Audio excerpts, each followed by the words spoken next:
Lake has started up of honoring native lands and remembering that we honor the Ute and the Navajo and the Indian tribes that settled in this land before us. So with that, welcome everybody, and I turn it over to Norma and her committee. Thank you, Norma, for doing this, and committee. Thank you, Janine. Helen, is there a slide before this one? Before the agenda, this is the only slide. Okay, I was just going to start with this. So thank you all for attending our presentation of Utah's Transition to Clean Energy Study. Before we get started, we need to go over a few ground rules. The first being, please remain muted unless you're recognized to ask a question or a comment. Second is use the chat box for comments or questions. And now I have to read this statement. I hope I can do it without garbling it. Recordings of this event, whether they be in person or of a computer screen, may not be used without the express written approval of the League. The League will only allow audio or video of this event to be broadcast in its entirety, except by the media reporting on the event. Okay, so now here's a quick overview of our presentation. I'll begin by giving a brief background of the study and discuss why a transition is necessary. Helen Moser will then talk about government actions. Next, I'll cover how to transition, including existing solutions and future innovations. Ann Johnson will then talk about ways to support rural communities. And Helen will present ideas on becoming a climate activist. We'll conclude with a presentation by Mark Peterson to introduce an interactive climate tool called En-ROADS. And hopefully we'll have time for questions. Okay, next slide, Helen, thanks. This study was proposed by Carol Strawn, who is a relentless climate activist and a great inspiration. The study was divided into 4 sections as shown. I'm not going to read them, but there they are. It's a long study, so we produced an abridged version also. Both versions can be accessed on the League of Women Voters Utah website and are easily searchable using the table of contents. Next slide, Helen. I wanted to introduce you to the members of the study group. From left to right are Ann Johnson, Margie McCloy, who served as our editor, Helen Moser, myself, Anders Hart, and Nancy Winglar. Not pictured are Naomi Franklin and Carol Strawn, who took the picture. Thanks to everyone for your hard work and dedication. I also want to thank Nikki Nelson, who provided encouragement and helpful advice during the process. Okay, now we're ready, Helen. Sorry. So we're talking about the effects of rising greenhouse gas levels in the atmosphere. Let's see, oops, I think I missed a page here, sorry. Yeah, okay. So this slide illustrates the problem we face. Greenhouse gases, primarily carbon dioxide, also called CO2, are released from burning fossil fuels. Greenhouse gases trap heat, causing many varied effects as shown. Some effects can result in positive feedback loops, making warming even worse. For example, warming temperatures cause drier conditions, leading to intense forest fires, which release more CO2 into the atmosphere that leads to further warming. We're seeing this happening on the West Coast now. I don't expect anyone to take this all in. It's very complicated. The idea is to appreciate that it is complicated and everything is interconnected. Next slide. So let's talk about just a few effects of rising greenhouse gas levels. Rising temperatures. Of particular interest to us, Utah's temperature has risen approximately 2 degrees centigrade since 1901. That's about 3.6 degrees Fahrenheit for those who prefer that unit. That is twice the global average. Rising temperatures have many direct health effects and also lead to greater ozone production from airborne pollutants. Let's look at air pollution. Air pollution from burning fossil fuels contains many components, including carbon dioxide, small particulates, PM 2.5 and PM 10, and ozone. Poor air quality can cause or intensify multiple health issues. Lung damage from air pollution is especially concerning since it increased the risk of complications due to COVID-19. Water issues. Utah is already the second most arid state in the nation. Severe and prolonged droughts are already occurring and are predicted to worsen as temperatures rise. One important consideration is the effect of rising temperatures on our snowpack, which has already decreased by over 80% since 1965. Since the snowpack is the source of 80% of our drinking water, this is a huge issue. And we'll turn to wildfires and forests. The current situation in California, Oregon, and Washington shows the effects of rising temperatures on the intensity and expanse of wildfires. Many lives have been lost and whole communities have been destroyed, and the fire season is just beginning. Now for outdoor recreation. Utah prides itself on its many opportunities for outdoor recreation, including camping, fishing, hiking, biking, and winter sports. The ski industry, a major economic driver for the state, is especially vulnerable to increasing temperatures and smaller snowpack. Decreasing snowpack could also jeopardize Salt Lake's ability to host the 2030 Olympics. Okay, next slide, Helen, thanks. So this brings us to this slide. Why is the transition, this sort of summarizes why the transition is necessary. So we know that increasing levels of greenhouse gases in the atmosphere are the primary cause of global warming. We also have been told by climate experts that greenhouse gas emissions must be cut in half by 2030 and reach net zero by 2050 in order to limit global warming to 1.5 to 2 degrees centigrade. So since carbon dioxide from the burning of fossil fuels is a potent greenhouse gas that contributes to this warming, transitioning to clean energy sources is imperative. Now I will turn over the screen to Helen Moser, who's going to speak about government actions. Thanks, Nora. So given the limited time we have, we decided that we would actually lift from the study and share with you several past legislative milestones and some initiatives underway, as well as provide you some additional context that represent government actions related to clean energy and climate. And the first two slides that I'll share with you focus on the state of Utah, while the third slide looks at a handful of multi-state and congressional initiatives. And a good starting point is the Clean Air Caucus. And the reason is it's really paved the way for introduction and passage of a number of bills related to clean energy in the Utah legislature. And it was actually founded by Representative Patrice Aaron after what was really a brutal inversion season in 2012, where Utah held the distinction of having 5 cities that were ranked worst in the nation for air quality. And it was really an opportune time as other legislators had already come to the realization that the longstanding problem of air pollution not only harmed both the citizens' health, but it also started to impact states' economic growth. And so as inversions continued and the public outcry increased, legislators started to reach across the aisle more often to take action. And the bipartisan caucus grew in size, and today it spans legislative districts from Logan to St. George. And since its start, the caucus has shown really an increasing willingness to work with citizens, environmental groups, and academics, and try and adopt a science-based approach as they work on improving air quality.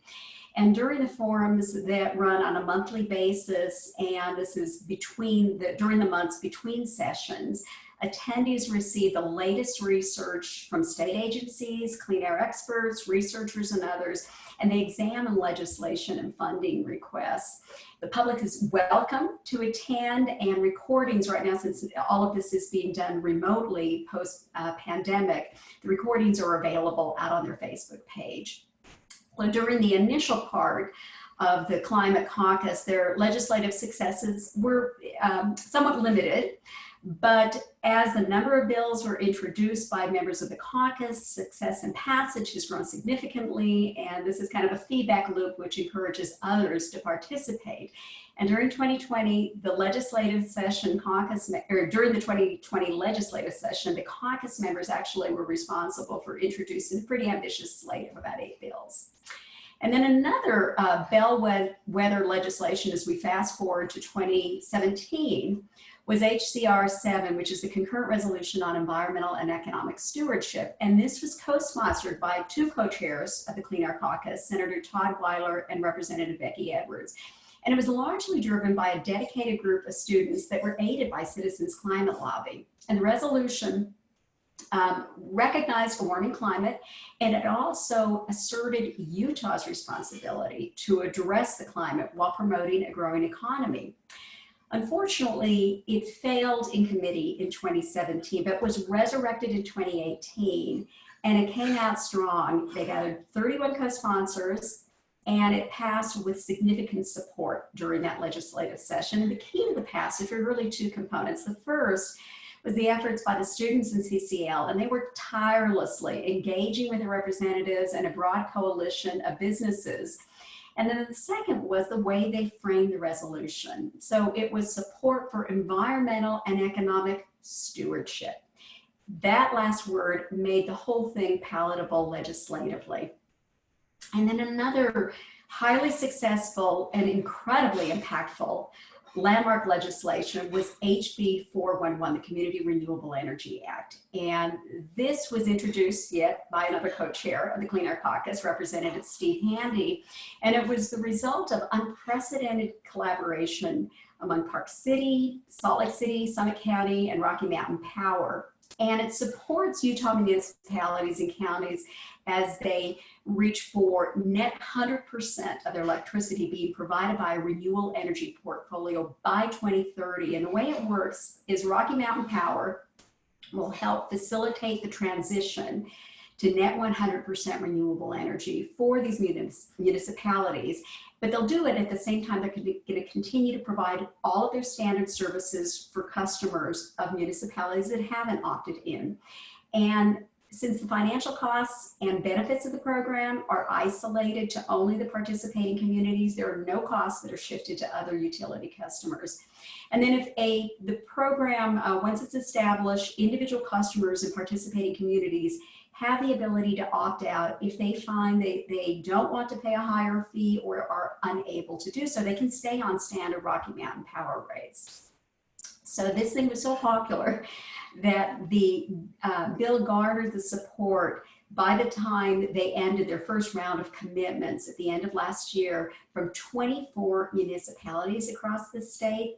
And when you look at that and the impact of the legislation, it's sizable. By 2030, 840,000 people in Utah, which is more than a quarter of the population, could be receiving 100% of their power from renewables. So it's opened a lot of incredible opportunities for not only Utah, but also other coal-dependent and conservative states. We're going to fast forward now to 2020, which has been an unusually challenging year, not only in terms of everything from the pandemic, but in terms of government actions. It started out very optimistically, and then we encountered significant roadblocks, and these resulted in unanticipated outcomes and some revisions. So let's talk first about what was positive. And I think as many of you already know, the Utah Roadmap, it was the Gardner Policy Institute at the U, tasked by the legislature in 2019 to provide recommendations to assist with air quality and climate change policymaking.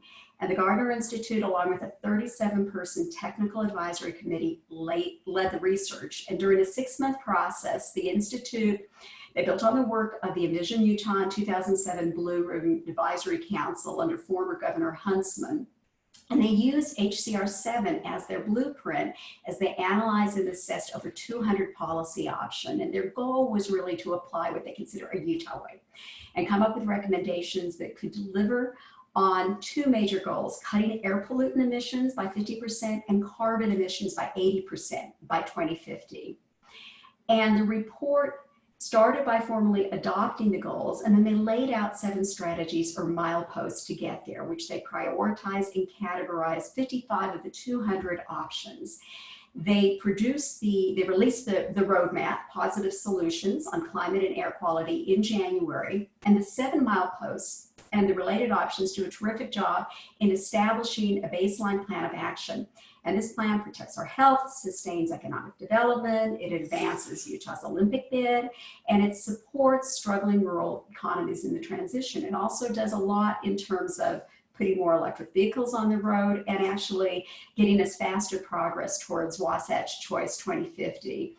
But it's important to remember that the roadmap was never intended to be a specific set of policies for lawmakers. Rather, it was intended to be more of a blue sky. So let's get to roadblocks. So the onset of the 2020 legislative session, Governor Herbert laid out a second year of a target of $100 million investment for clean air, or in his case, this is green transportation. But there were 2 unanticipated roadblocks. The initial roadblock was that his budget was conditioned on a $160 million tax reform package that had been approved in special session in 2019. And the package, as a lot of you guys know, would have repealed part of the Utah Constitution that dedicates income tax revenue to public education, and it would shift the state's sales tax to better align with an increasingly services-driven economy. So it cut Utah's income tax by roughly $630 million through a variety of things, including a reduction in the tax rate, increase in per-child dependent exemptions, et cetera. But it offset it by an increase in sales tax to the tune of $475 million. And this is primarily by taxing services, increasing the tax on grocery sales, and adding some new taxes on the sale of motor and diesel fuels. And this is how they arrived at the net $160 million.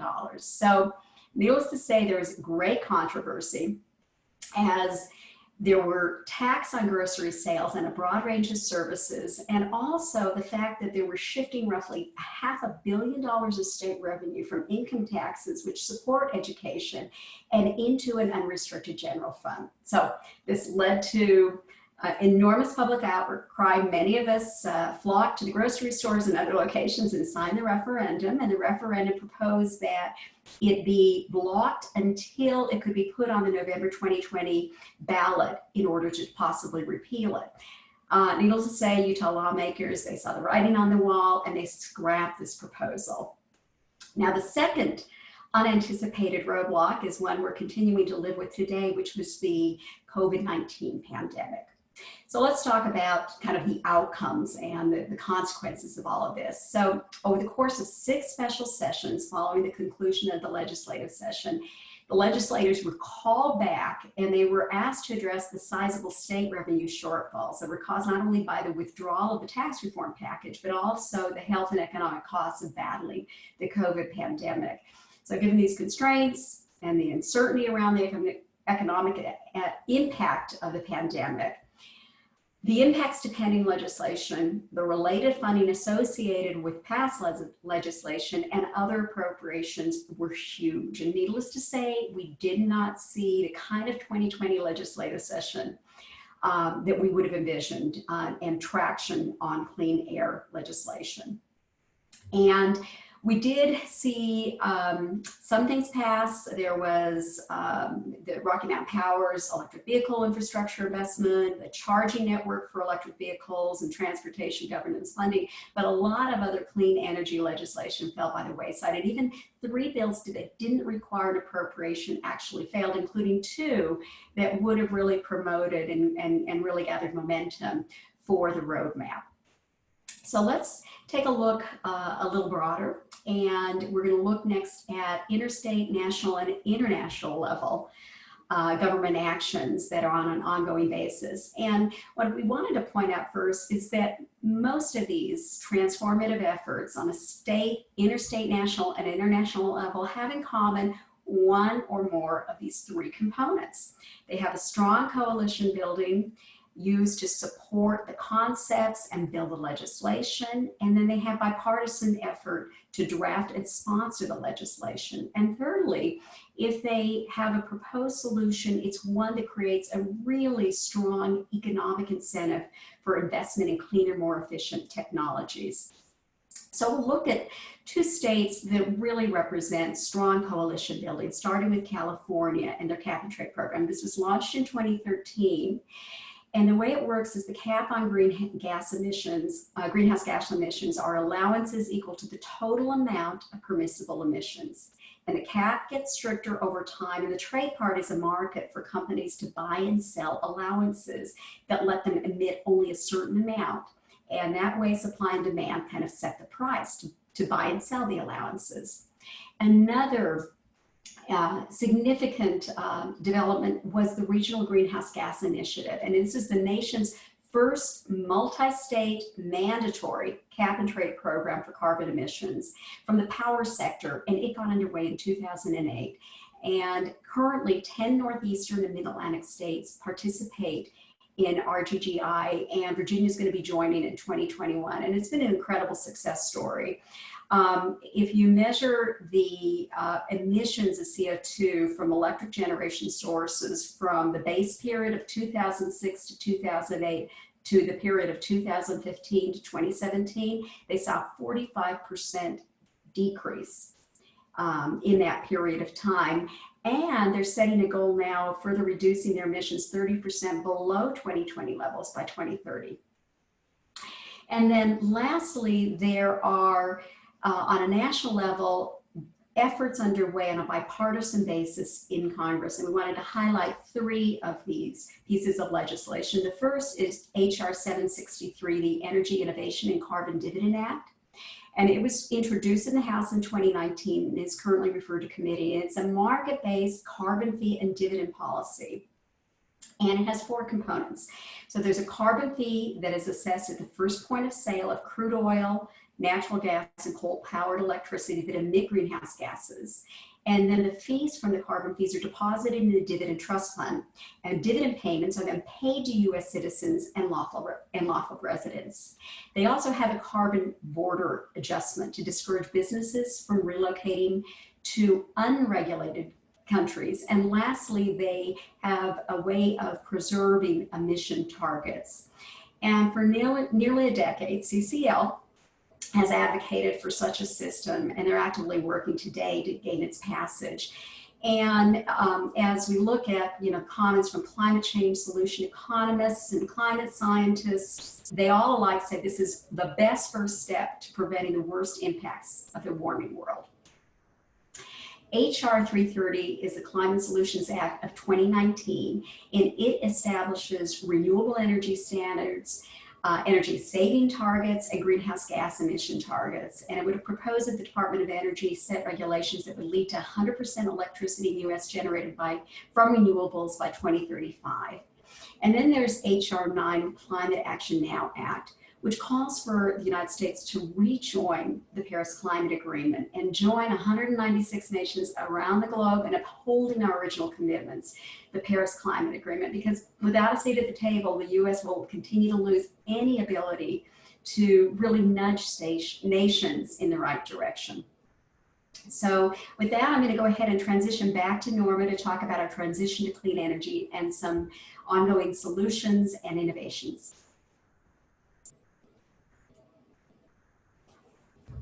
Thanks, Helen. So if we need to do this, if we need to transition to clean energy, how do we go about it?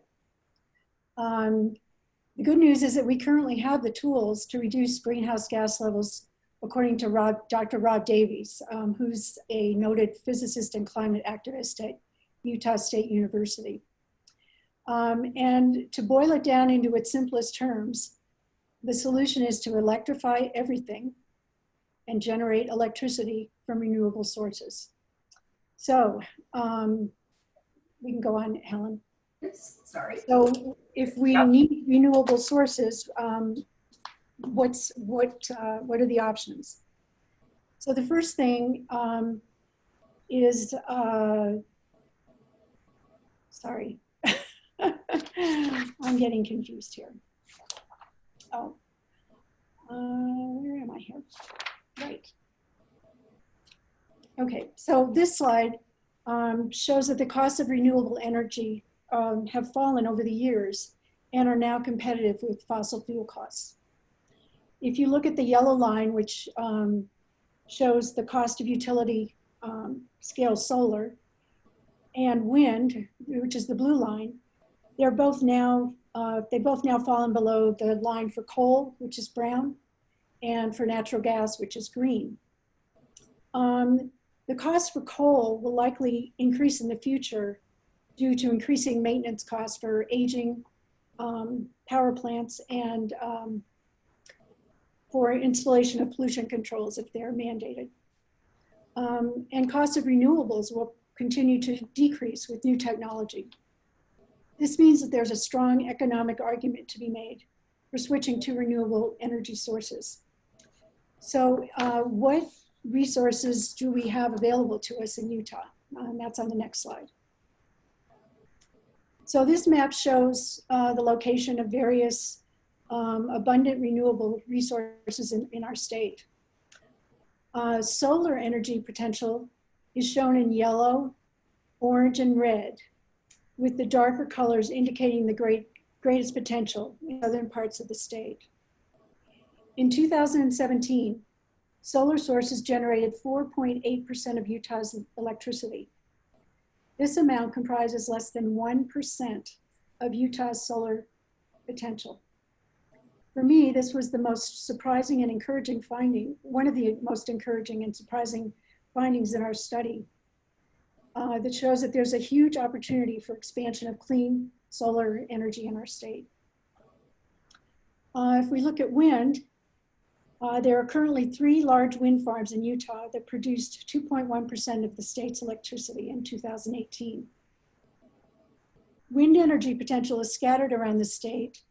It's shown in the blue hatched areas, but Rocky Mountain Power sees greater potential in eastern Wyoming and plans to develop new wind resources there instead.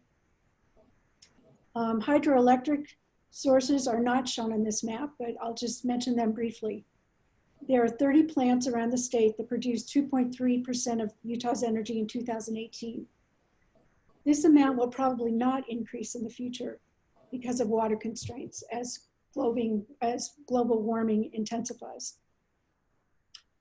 Geothermal sources could provide a much larger proportion of Utah's energy.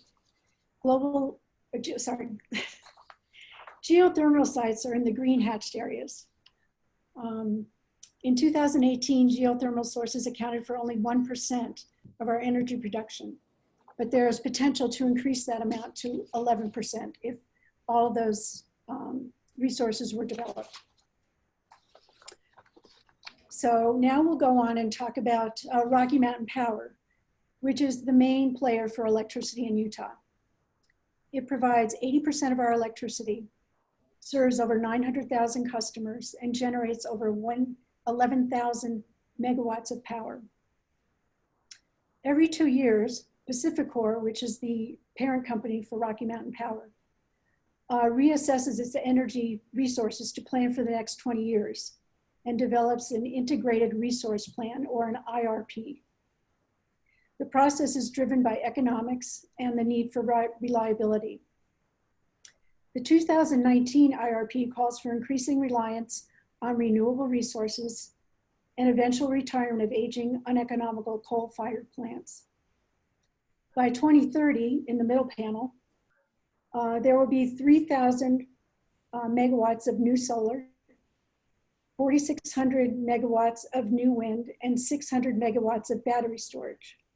And this is the first time that battery storage has been part of their mix, their energy mix. As I said, the wind energy will come primarily from eastern Wyoming, so new transmission lines will also be constructed. by the end of their 20-year projection in 2038, 20 of 24 coal-fired plants will be retired. But unfortunately, Utah's plants will be the last to go. Hunter will be retired in 2037, and Huntington is projected to stay in operation until 2042. Since grid reliability is a major concern, there will be an increasing reliance on natural gas as they move toward more renewables, slowing the transition away from fossil fuels. I've got on here sorry, Helen, back one. So there are methods for encouraging early retirement of coal plants, one of which is securitization. It's a pretty complicated concept, and I really don't think I have time to go into it, but I would encourage you to read about it in our study because it seems to me that it would have a lot of potential for getting rid of coal-fired plants sooner. Okay. So to conclude about the Rocky Mountain Power, at least they're moving in the right direction to decrease CO2 emissions, and hopefully will accelerate their commitment to renewable sources in the future. Programs such as HB 411 can apply pressure on Rocky Mountain Power to utilize more renewable sources. So we can have an impact on their decision-making as things progress. Okay, all right, sorry, next slide. Okay, so we do have renewables energy sources available to us, and they are cheaper now than fossil fuel options. There are some additional opportunities that we can consider. One is grid flexibility and battery and non-battery storage options. So Rocky Mountain Power recognizes the importance of grid flexibility and is working with private industry to utilize battery storage to increase that flexibility. An example of this, of how this can work, is the Soleil apartment development in Harriman. It's a 600-unit solar-powered complex. On-site battery storage has capacity of 12.6 megawatts, which Rocky Mountain Power can tap into during peak demand. Grid flexibility can also be improved by partnering with other regions to balance out power needs. Rocky Mountain Power is also incorporating battery storage to improve reliability. And as battery technology improves and prices decrease, battery usage should become more attractive. A couple of non-battery storage options include thermal storage, using solar power to heat molten salt and store energy there, and short-term hydroelectric storage, where water is pumped uphill when excess power is being produced, and then flows downhill through turbines to generate electricity as needed. Another option is renewable natural gas. This is an idea that's been around for a long time, and that is to capture natural gas, primarily methane, from decomposing waste, which can then be used to generate electricity. This decreases direct methane emissions from the waste and lowers CO2 emissions when the natural gas is burned, since natural gas burns cleaner than coal. Municipalities are now scaling up to recover natural gas from landfills and digesters that process food waste. Smithfield Foods, the country's largest pork producer, is utilizing this approach by covering their pig waste lagoons and recovering natural gas, the so-called manure to energy solution. Another option is hydrogen. Our study didn't include an extensive or any discussion of hydrogen, as a matter of fact, as an alternative fuel. Although it does have great potential, it is not yet cost effective, so we didn't go into it. Sequestration means removing CO2 from the air and storing it in soil or plant tissues. There are many effective ways to sequester CO2, among them reforestation, natural forest management, and limiting grassland conversion. The largest potential for increasing sequestration in Utah is through restoration of overgrazed areas that have been invaded by cheatgrass. Changes in agricultural practices can also promote sequestration. And there are a couple of innovations I just want to touch on. So several cities, as part of the Utah Associated Municipal Power Systems, UAMPS, have contracted to buy power generated by a small nuclear reactor facility located in Idaho. Lehigh and Logan, however, have just recently pulled out of the agreement. And many regulatory obstacles remain before power is expected to flow in 2029. Since the lead time for building nuclear plants is very long, it's not an immediate solution for reducing greenhouse emissions, but may be a consideration down the road. And then I want to just touch briefly on fusion, which I became aware of through Naomi Franklin after we finished our study. So fusion is the reaction that produces energy from the sun or on the sun. When two hydrogen nuclei combine to make helium, energy is released. A group of 35 nations is building a fusion reactor called ITER, which means the way in Greek. Very high temperatures, somewhere around 150 million degrees Celsius, are required to induce fusion. So the question is whether it can be done economically. If this pans out, however, it could revolutionize carbon-free energy production. So I wish them all the luck in the world. So it appears that a transition to clean energy is possible and desired by most people. However, there are areas in Utah that would be adversely affected by the loss of fossil fuel jobs. And now Ann Johnson is going to talk about this particular issue. Ann?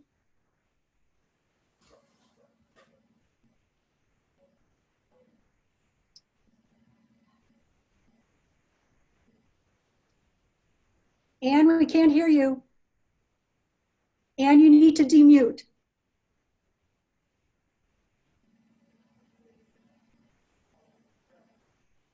Unmute. Okay. There we Now, go. oh, good. Okay. Well, one of the things we learned while researching this study was the connection between rural Utah's economy and dirty energy. Traditional rural Utah industries are mining, agriculture, and lumber, and they employ fewer people now than in the past because of automation and because of newer materials or technologies replacing traditional products such as coal and wood. These jobs are not going to be coming back. The fossil fuel jobs do pay well, and losing these jobs can be devastating to the economies of the rural Utah counties that have them. So the simple fact is that legislation to encourage replacing fossil fuels with clean air power sources will not be supported by legislators from rural counties unless other jobs can be created. And the next slide, Helen. Thanks. Our state leaders are aware of these problems. Since 2017, the legislature has funded programs to diversify and grow rural economies. One effective program is the Rural Online Initiative. It's administered through Utah State University, and it provides certification for online and remote work skills. Since beginning in 2018, just 2 years ago, 109 graduates have obtained new jobs at an average of 36% salary increase. Now, 109 new jobs doesn't sound like much, but in these low population counties, that would be like creating 3,000 new jobs in Wasatch Front counties. Other programs being implemented by the state include training the county leaders to analyze their county's assets and learning how to promote their counties for new business investment. One of the most interesting I think, innovations is the research underway in conjunction with the University of Utah Engineering Department on carbon fiber, a high-strength, low-weight material that's used in high-tech industries. The ability to produce carbon fiber economically from coal would provide a non-burning use for Utah coal. Primarily, carbon fiber is produced from oil right now. The research is really quite interesting, and we have complete details available in our full report on the League website.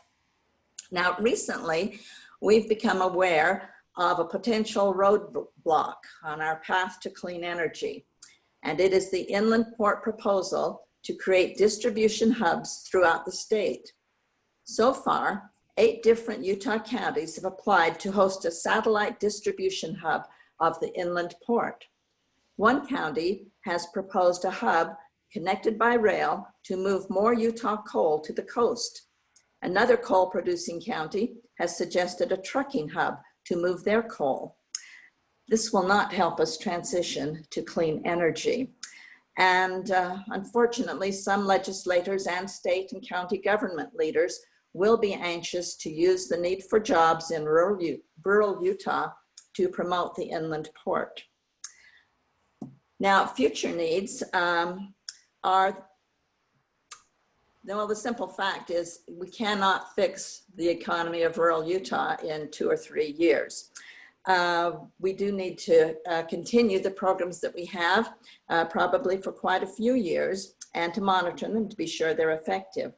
One of the areas where many counties currently have an industry, of course, is tourism. And tourism could probably be developed in other counties that have recreation possibilities. But these counties also need help from the state in developing the infrastructure, basically, to handle an influx of seasonal visitors. Some of the things they need are the law enforcement personnel at these times, garbage and sewage disposal, adequate medical facilities to handle emergencies, adequate roads and other infrastructure, and of course, affordable housing for the industry workers, particularly if purchase of homes for Airbnb houses for rentals drives up real estate prices. So there is no quick way to improve the economies of rural Utah. It's ongoing, and basically, to get residents of rural counties and their legislators to support legislation to transition to clean energy, it is vital to provide jobs that will support families in rural Utah.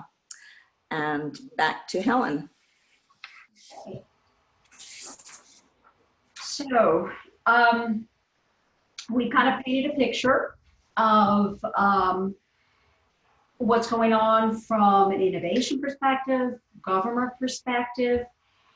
And, you know, in a way, we're actually a tipping point in many ways. So we're at a tipping point right now in terms of global warming, but we're also seeing some positive clean energy tipping points in terms of the response by governments, businesses, individuals around the world as they've reduced the movement of goods and people. It's already produced a dramatic decline in the demand for oil and associated products, but we're not going to be able to handle all of the mounting challenges by strictly relying on the decline in oil use. We've got to combine this with increased collaboration between businesses, institutions, states, countries, et cetera, and really build some legislative will to get the job done. But these actions alone are not going to get us where we need to go. So we need to actually ask all of us as a society, collectively, and as individuals to step up to the plate. So we need to step up collectively as a community and individually in order to take actions and make choices that we can use to help ensure that we set Utah on a path of clean energy and that we help combat climate change and we abide by the limitations set by the Paris Agreement. So let's first talk about collective or societal changes that are necessary. So it's our responsibility to contact our elected representatives and voice support for positive climate action, and then hold their feet to the fire, hold them accountable. So as citizens of our cities and counties, we can support local efforts such as HB 411. As citizens of our state, we can support the Utah Roadmap and other clean energy legislation. And as citizens of our country, we can support HR 9, the Climate Action Now Act, and HR 763, the Energy Innovation and Carbon Dividend Act. But beyond that, we should, as individuals, much like the Kem Gardner Institute in setting a roadmap, we need to create roadmaps for ourselves and our families, and we need to encourage others to do the same. And we know that there are no, 100% perfect answers that are out there, but there's some very practical solutions. And we've captured a few of these that you might consider in creating your own roadmap that will support conservation and transition to clean energy. Unfortunately, given the time constraints we have today, we're going to have to, beyond these, kind of post other suggestions and then links to resources out on the LEES website. And we'll probably go back to the invitation for this event, and we'll provide some additional information off of that page. So before we wrap up the leaks portion of tonight's general meeting, we want to leave you with a few words of wisdom. And hope that given the additional context that we've provided tonight, your review of the study, it will give us all incentive to become climate activists. So, two quotes that we thought particularly impactful. And the first one actually comes from the Salt Lake Tribune editorial opinion. Published in the Trib on September 5th, and it admonished the public in I think a scathing article about clean air being everyone's responsibility. It started with the fact that the last thing we should do is excuse ourselves from any responsibility for our common air quality because we live in a geological bowl that traps air pollution. We need to do our part rather than decide that anything we do is too small to make a difference. And then, as David Brower, the Friends of the Earth in 1971 is quoted as saying, we need to act locally, or think globally and act locally. So now we're going to transition to Mark Peterson, who's going to share with us some information about the On-Roads program. And let me introduce Mark. He's an active volunteer with CCL Salt Lake City and Wasatch Back chapters. And in addition to being a climate activist, he's an active skier, hiker, and outdoor enthusiast, and lives in Sandy. And then after Mark's presentation, we'll then open it up to questions we've received throughout the presentation through the chat box. So Mark I'm going to go ahead and just share this slide, and then you can go ahead and I'll stop sharing and you can start screen sharing. All right, great, thank you. I had to take myself off of mute. And I want to thank the League for letting me talk about the En-ROADS tool. And I'm going to slip in a little advertisement about the Citizens Climate Lobby as well. But also Steve Glasser is in the meeting as well to keep an eye on me and get me back on track if I go off in some direction that's happened before. And he's also on the call to see if there are any questions that pop up in the chat that he can stop and have me address. So En-ROADS, let me quickly say that I'll bring up the model in just a second. And I've got 10 minutes here before we hit the end of the hour. This was designed as an interactive workshop tool. And so it was designed so that we introduce the tool, talk through what it can do, and then we interact with the audience or the attendees and ask them to suggest solutions to where we might hit the 2.0 degree C rise Paris Accord target. We're not going to have time for that. So I'm going to bring up the model and I'm going to go through and find a solution that hits that target. And I'll explain how it works. If anyone wants to stay after the call on this Zoom meeting, then Steve and I would be happy to continue with questions or suggestions thereafter. And hopefully if I can share a screen now. Yep, no problem. Hold on 1 second. And it's all yours. Okay, so let me share this screen. And then I'm going to switch to another screen. But first, well, let me explain this first. So Norma talked about earlier that she had looked up the temperature rise in Utah so far and said that probably around since 1900, which is about what I found, that temperature in Utah had increased by 4.5 degrees Fahrenheit. So this I found off of the National Oceanic and Atmospheric Administration data set, where I was able to look specifically at Salt Lake County. And since 1900, it has the average temperature in February, you can pick any month in the analysis, has increased by 4.5 degrees. And you can see the chart of how it bounced around a little bit. And then since 1980, it has really taken off at a pretty dramatic angle. So, and the point here that I wanted to make is that this isn't theory. It's not a forecast. It's not something that might happen in the future. This is what has happened. And it has had a dramatic impact on our snowpack and their associated with our water and ski industry. I haven't looked at this data set for where all the wildfires are, but I would assume it looks about the same or even greater, that temperature increase that has helped cause a lot of those wildfires. Okay, so let me switch. Exit that. And stop sharing, that's what I want to do. Okay.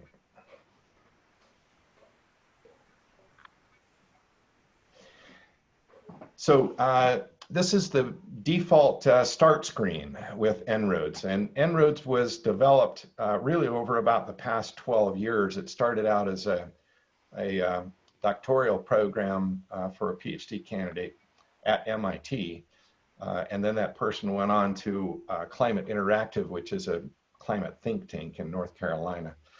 But it was continued, or it has been continued to be developed by Climate Interactive and MIT to where it is today. So I'm told that this looks busy and confusing to me because I play with it all the time. It looks warm and comfortable. And that also, I wanted to give a shout out to Norma for showing that cost of energy chart. So I'm retired now, but I spent 30 years in energy with General Electric.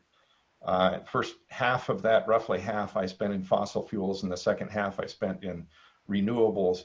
And I spent a lot of time looking at cost of energy, and that chart also made me really warm and fuzzy. Thank you, Norma. Okay, so the way this works, there are a lot of charts.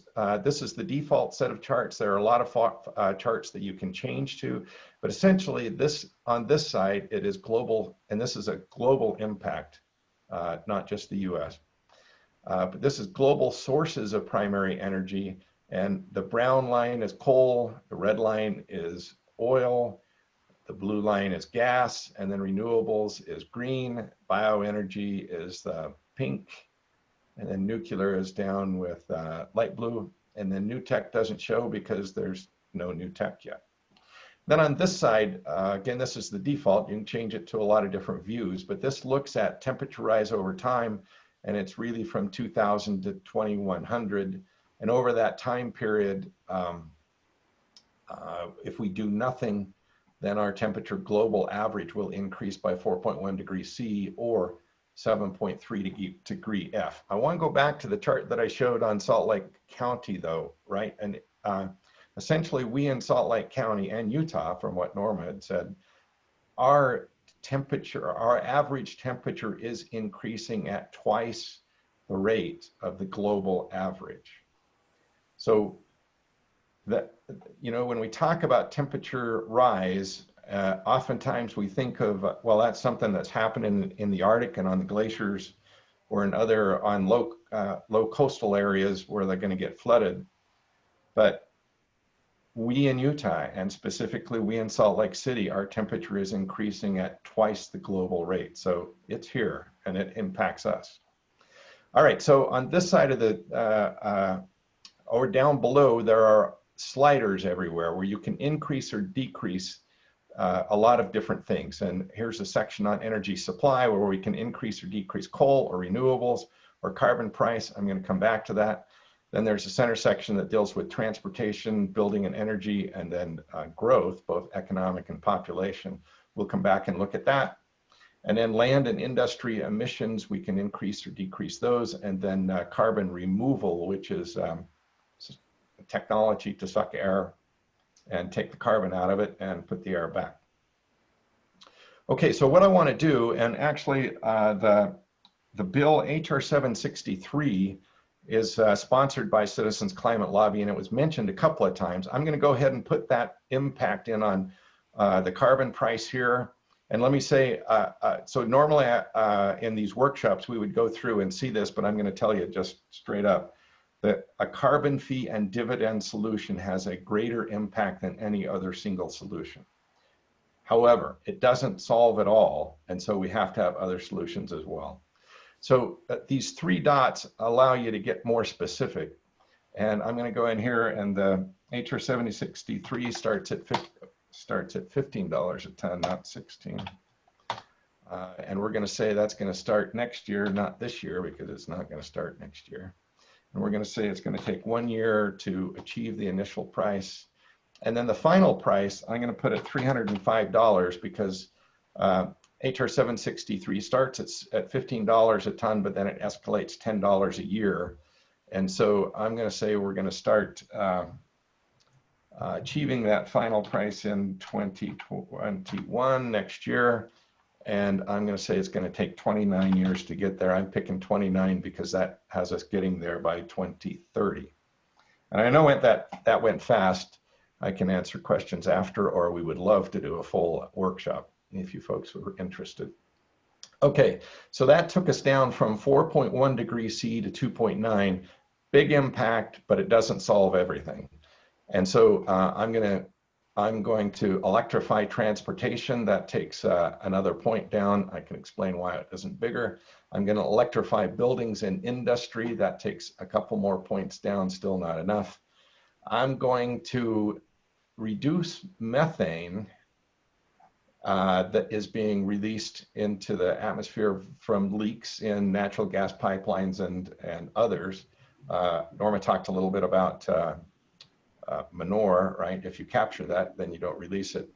And then I'm going to increase some technology for low growth, and that technology, and actually some of that is already being beta tested right now, where you actually suck the carbon dioxide out of the air, and then you have to find a way to sequester it. So I found a way to hit that 2 degrees C target. There are a lot of other ways. Some of them that I've seen, every time I go through this with anyone, we come up with a different solution to hit that 2.0 target. Some of the solutions are somewhat achievable. I would argue that this is somewhat achievable, but not without a significant effort. And so with that, I think we've got 1 minute for one question, or anybody want to point anything out that I've missed? Okay, I ended on time. Back to and we would welcome questions. I'm going through the chat room now to see if there are any specific questions regarding on-roads and some of the data that is used and the manipulation. And I guess one question that started off is, so typically, how have workshop participants subsequently used this knowledge and access to the tool? What are some of the things that they tend to do with this information? You know, so I think the biggest use for me is to be able to focus on what has the biggest impact and what doesn't have much of an impact, meaning finding where to focus your attention to try and make happen where you'll have a big impact, and yet avoiding things that are not going to have a big impact. For example, and let me turn on the light in my room. It's starting to get a little dark on me. For example, let me go over to, I've got another clean one here, right? There's been some talk about, well, let's plant 1 trillion trees in the world and that'll solve everything, right? So if I drag that over, it doesn't do much. It only changes it 1/10 of a degree C. So there's also a lot of talk about, well, we're going to do it all with new technology. And the thing about new technology, it doesn't exist yet. So first you have to invent it, then you have to commercialize it. Then you have to hope that whatever that commercialization is cost effective, right? Going back to that cost of energy chart. But if I drag this over here, it takes time to invent, it takes time to sort out all of the issues, and it takes time to commercialize. And then you got to make an assumption of what the cost of that's going to be. So that doesn't make much of an impact either. What does make the big impact is a carbon fee and dividend. And I just want to add one thing to that. Mark was going over for you there, you know, why the new technology doesn't have a really big impact. When you go through this, it's really helpful to think about what you think the result will be, and then if you get a different result, to think about why that might be the case. And I have found that to be very helpful. Hey, and I should have said, so this is a free tool. Anybody can use it. Anybody can go to the site and then play with these sliders and see what makes an impact or not. And so if you look at the URL, it says en-roads.climateinteractive. If you just do en-roads.org, it'll also take you there as well. Okay. Okay, great. Thank you.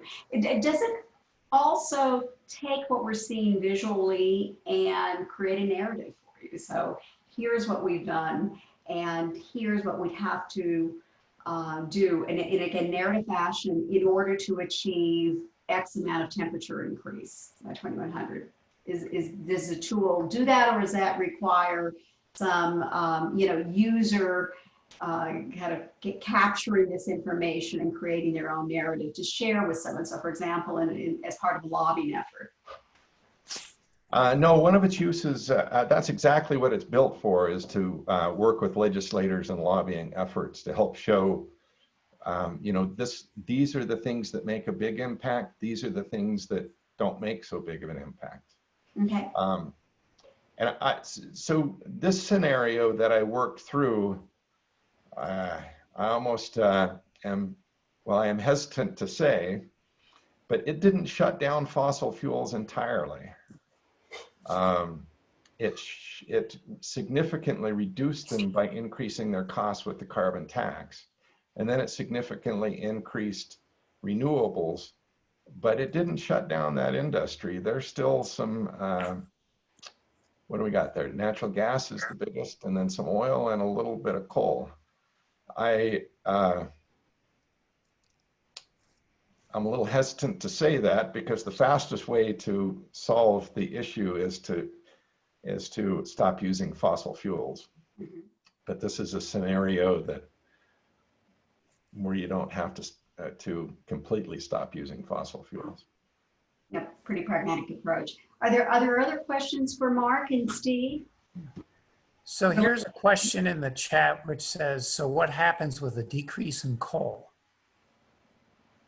I'm not sure I understand that question. So I think if you were to go back to the original deal with no intervention, and then under energy supply, really reduce the use of coal. Okay, so right. So what, if the question is, if we reduce coal, what other source provides that energy? Is that, Steve, what you think it is? I think they're saying what would be the impact on global temperature? Well, I can do that specifically, right? So if I can either drag this over here and shut it down a little bit, or actually I can go into the 3 dots.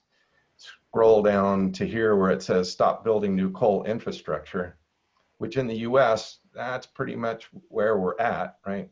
And we just look at that impact, only dealing with coal, it took it from 4.1 to 3.6, a half a degree C. That's a pretty big impact, but not enough, because there's still quite a bit of oil and gas, and even biofuel actually has a big impact.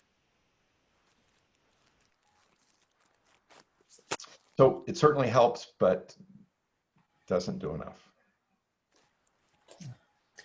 And I might say that's why this chart or others like it are helpful into seeing, okay, what's next? Where's the rest of the CO2 coming from? And what are the other fossil fuels that are generating CO2, and how do we attack those? Mark, there's a question in the chat about the impact of planting more trees that it doesn't affect pollution, that citing the fact that China is planting trees to ameliorate its pollution problem, and it seems to be working. Any thoughts? You showed us the effect, which was minimal on afforestation. So any thoughts there? Right. So at some point I should have said that this was built around, or this uses all of the major climate models as a guidepost to see whether it fits within their framework, and so on, trying to establish a little credibility right there. So if I do drag afforestation over, and I plant a trillion trees, one of the reasons that doesn't cause a huge impact is it doesn't do anything about the fossil fuels continuing to produce more CO2, right? So they're still operating, they're still pumping out more CO2.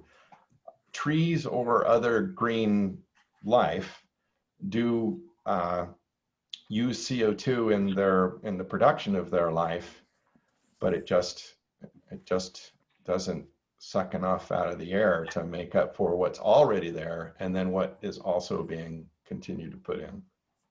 Okay. I want to add one thing to that, which is the person asking the question, I don't know if they were specifically asking about carbon pollution or other kinds of pollution. And with all these things, there can be huge benefits that they aren't necessarily limited to CO2 and climate change. And if the person's asking for effects on just your local breathability, that I don't know, but that might be more significant than what it would do for CO2. So En-ROADS just added the capability to look at air pollution. Yeah. Well, their claim is, again, because it doesn't impact any of the sources of energy and they continue to create CO2 and other pollution, this would say it doesn't have a big impact on PM 2.5 emissions. Okay, thank you. Kathy, does that address your question? I think it does. I mean, I've been very interested in what is happening in China. They've also incentivized electric vehicles, particularly in Beijing and some of the big cities. So I think that's, it's a multi-pronged strategy there. Yeah, you've got to attack multiple areas, and that was my point with the Carbon Fee and Dividend Act doesn't quite do enough. So let me talk about electrification a little bit. So I have an electric car. And when I first started playing with this model, I was highly disappointed when I went to electrification and said, okay, everybody's going to drive electric vehicles, and it only had a 1/10 of a degree impact. Until I started talking with some of the folks at En-ROADS and then looked at this supply side, and I'm gonna cycle this back and forth. If you look at supply, what it did was increase coal, in this case, because coal was cheaper, right? So it depends on where the effect that electrical vehicles have on reducing CO2 depends on mostly on what the energy, where the energy comes from that you choose to charge the cars, or that you use to charge the cars. I got into So if I shut all of these fossil fuels down and made it all renewables and then electrified everything, this model is highly linked together. It's got like 6,000 algorithms running in the background. And so anything you change has an impact on everything else. And so when I shut fossil fuels down, it assumes that everything is electrified. And so dragging that slider over doesn't make a big impact there. So it's difficult to show a pure impact of electric cars in this model. Okay, thank you. Helen, I also noticed there were some comments in the chat about the recent power outages and how we may not want to rely on electricity for all our power needs. And that's a good point. But like you were saying, Mark, your models don't eliminate like natural gas for some usage, as I understood. This scenario in the model doesn't completely eliminate fossil fuel. There is still some here. Right. So again, I spent 30 years in the electrical generation industry. And there are, well, there were some reports about power outages recently in California due to renewables. However, the system operator, which is CalISO, came out with a statement that said, no, it's not due to renewables. It's just our system was not designed to handle anything like what is occurring with the fires and the breakdown in electrical transmission. But I could go deep into reliability and cost and efficiency of all of those different technologies. Yeah, I know that's a big issue, reliability. And Yep. I think someone pointed out that having local battery storage would allow people to have a backup in case their power went out. And there is Yep. seems to be a growing market for home batteries, basically. And that Yeah, might and address that issue. yes, it is battery storage. My neighbor did it, and I'm coveting his battery storage system every time I look out the window and see his battery storage. He also just put on solar as well, and I covet that. But I did do, so let me add something to your, what can people do now? I signed up for subscriber solar for our home, where we get 100% of our electrical use comes from. We own a very small output of a solar farm in central Utah that goes into the grid, so it offsets. I mean, the electrons don't make it to me probably, but it offsets what Rocky Mountain Power has to purchase from other fossil fuels. So it does reduce that amount of fossil fuels that go into the system. So people can do subscriber solar. I'm doing it at 100%, and that's how I charge my electric car. And so I argue that my electric car runs on sunshine and not coal. But Rocky Mountain Power also offers, it's called a Blue Sky program that is similar, but a little different.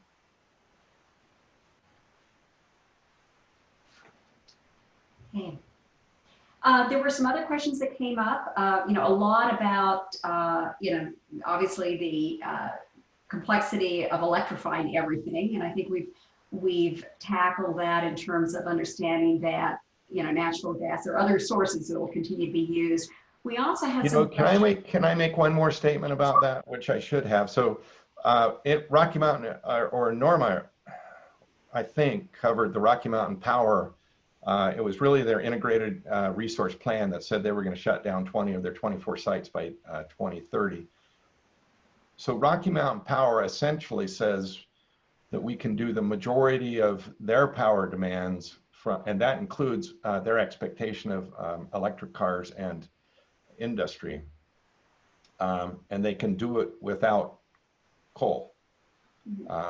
So I use that as a backup, saying it's not just a few folks thinking that it can be done. Rocky Mountain Power's analyzed it.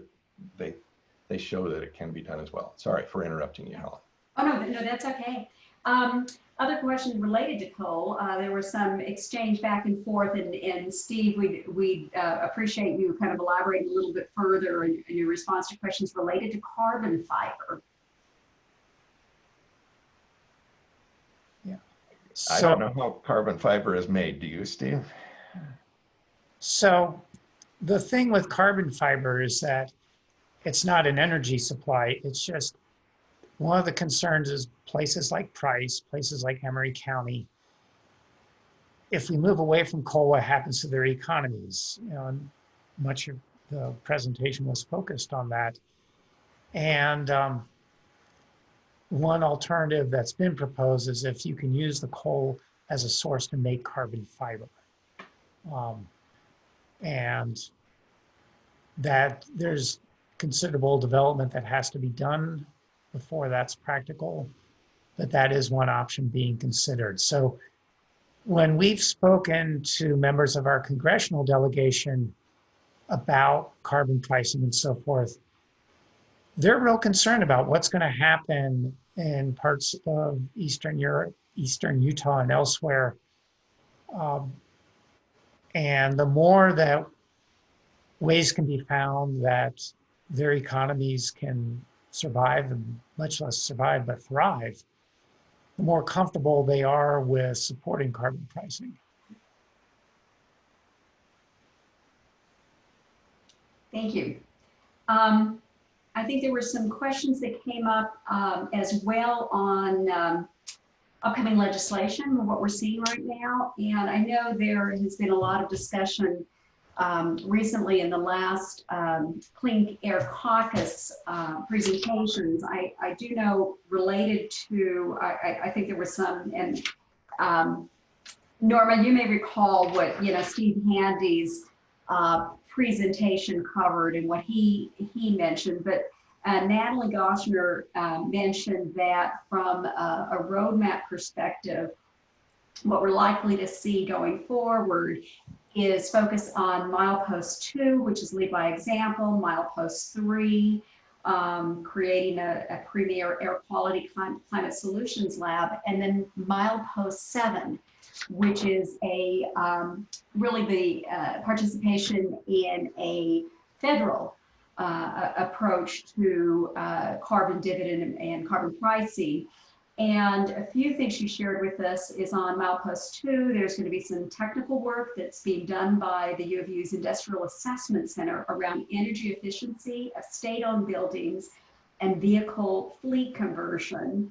From a perspective of milepost 3, they're going to be working with the Department of Environmental Quality to establish collaboration with institutes of higher learning to come up with a better monitoring network, establish a CO2 emissions baseline, and then study air quality and climate solutions for climate change, rather. And then what was interesting is, we've talked about state solutions that have carbon pricing, carbon dividends. And the Institute is actually going to be pushing for participation in a national dialogue about market-based approach to reduce carbon emissions rather than imposing any state limits and policies, because they could think that this is really the best way going forward. So that's certainly a plug for 763 to move forward, and we'll hopefully see one of the bills that failed in its last legislative session come back up again in 2021, which is to really support federal legislation going forward. So any other, Steve, Mark, Norma, any other things that you think are coming up legislatively as we look forward to 2021? So there is, Citizens Climate Lobby is heavily behind 763. But there is another carbon fee and dividend solution that I forget the name of it. Steve, you might remember. And I've modeled that to see the difference in impacts. And it has a higher start rate, a lower ramp rate, and then that ramp rate actually exceeds what 763 does later. And by 2050, it has the exact same impact. So it doesn't have to be, and I Steve might kick me off the steering committee for saying this, but it doesn't have to necessarily be 763, but something like it that still achieves the same impact. Excellent. Okay. Steve's making a note to kick me off the steering committee. Yeah. No, I just want to see the details of that because you've talked about it before and I have a different understanding of it. So I want to just check in with you on it. All right. Hey, there is one thing that I want to point out. So we already showed that so far, Utah has had a, 4.5 degree Fahrenheit rise. So if I put my cursor over here on 2020, it shows that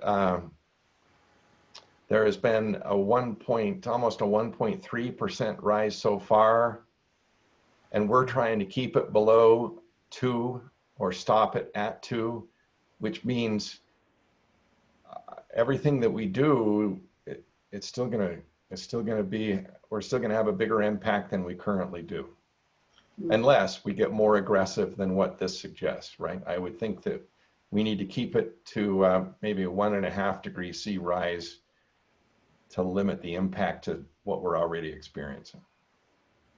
Right, and I just remember reading an article about a week ago where it said the United States has already exceeded their carbon. I mean, if we were on our target to reduce things, we've already exceeded that in August.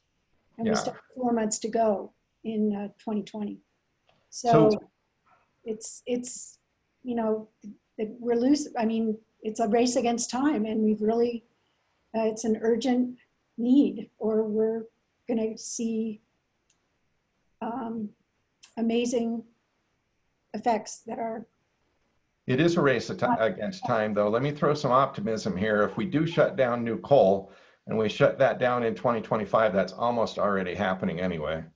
And we do shut down natural gas, which that's where the money is. That's going to be a big fight, but let's shut that down in 2030. So this becomes much harder to do. And then we do shut down oil, and we shut that down in 2030, any new builds.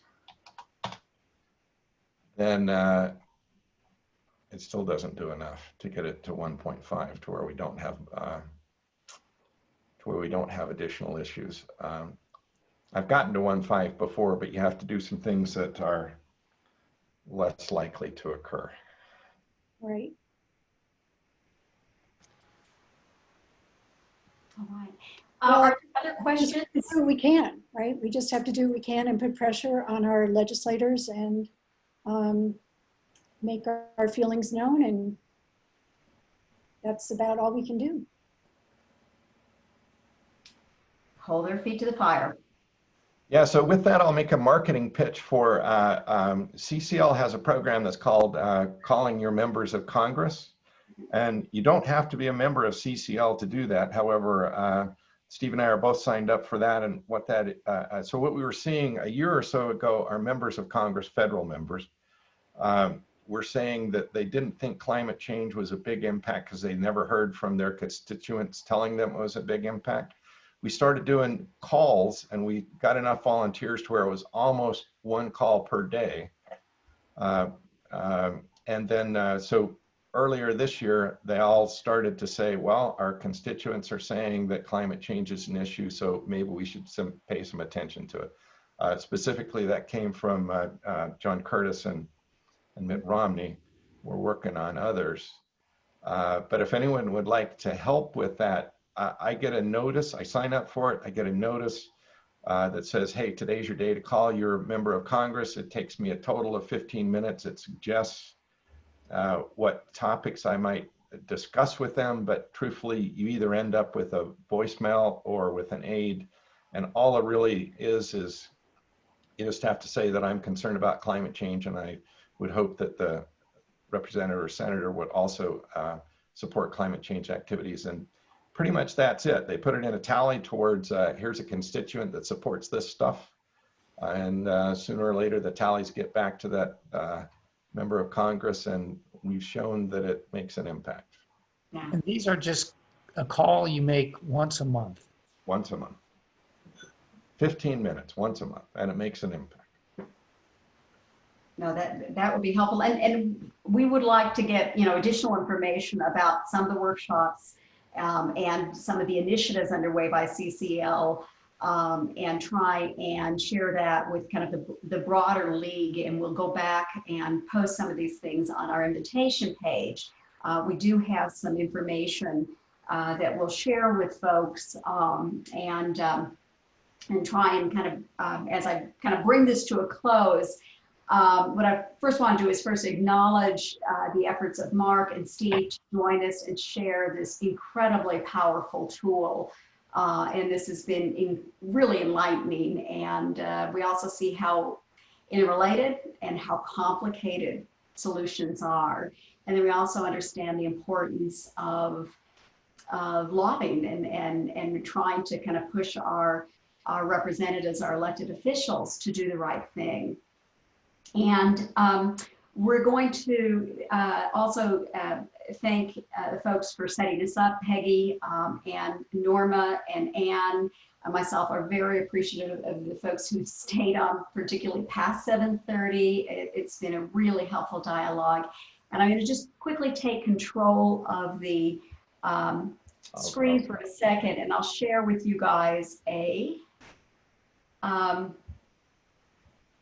just some additional information. So here's some things that you can visit. So we've got obviously the Transition to Clean Energy Study. We have the Natural Resources webpage out on the league site. Utah Clean Air Caucus, there's the address for the Facebook page. The Gardner Institute Utah Roadmap is there. We've got 2 links for CCL, and Steve and Mark, which of the ones would we go to either sign up and or learn more of some of the initiatives underway for CCL? Is it best to go to the national or to go to the local chapter? I would say the national one. Okay, super. We've got a link for Climate Interactive.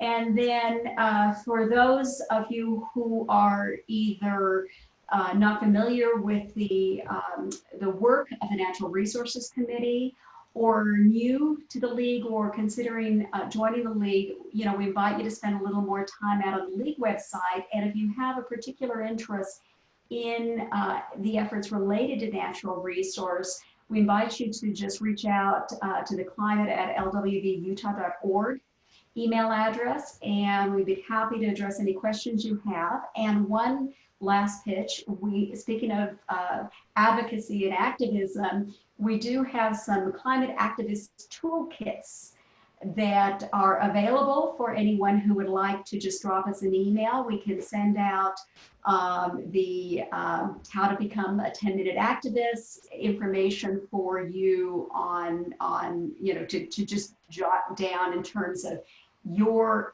house and the names and contact information of your legislative representatives, congressional representatives, and then we have some notes from your constituent, and you can see how powerful that can be. And this allows you to, in addition to making a call, actually dropping them a note. And so if you're interested in receiving this toolkit, please drop us an email. So we want to thank everyone for taking time to join us. And we'll look forward to joining forces again as we kind of collectively work towards some very ambitious goals related to clean air and clean energy, and certainly for combating climate change. So thank you everyone for your time tonight. Can I say one thing? Oh yes, absolutely. Yeah, I just went to a board meeting for the first time tonight for the inland port, and it was very interesting, and they let you speak at the end. They have, Inland Port has a website, but you can also learn more. I learned from the Great Salt Lake Audubon and Utah Physicians for Healthy, whatever. Okay. There's a lot of different sites you can get information, and that's something that you can be an activist on too. And Sierra Club is trying to work with Rocky Mountain and Solar, to stop the cut and the rebate. So there's a lot of things people can get involved with. Okay, Okay, super. Thank you. We'll include those links as well when we post all of this information. So thank you for sharing that. And it really is impactful. It's just, it takes the collaborative effort of an entire community. And that means, aligning yourself with a lot of these terrific organizations that are kind of like-minded in their endeavors to try and, do the right thing when it comes to climate. Thank you so much for doing this. Thank you. So thank you, everyone. And that concludes our general meeting. Have a nice evening. Thank you. Yeah. Thanks for Bye-bye. letting us run.